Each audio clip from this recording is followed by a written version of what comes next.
1 in 5 kids is food insecure. You think about how many kids that is in total, it can be really impactful. These kids may be going to sleep hungry. These kids might be waking up with no food for breakfast. And these are the kids that may not grow up strong because of food insecurity.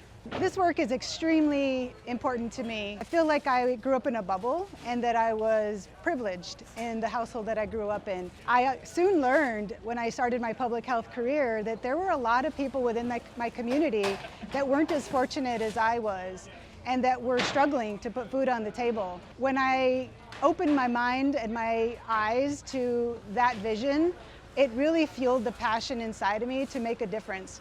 And because I feel like I come from a place of privilege, I feel like I have to use that privilege to do the work that I do to end childhood hunger. I am really proud to work at No Kid Hungry, and I'm extremely proud of the impact that we've been able to make across the country. This work cannot be done by just one organization.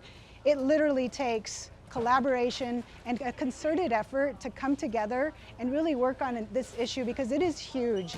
Everyday people can play a huge role in making a difference around childhood hunger.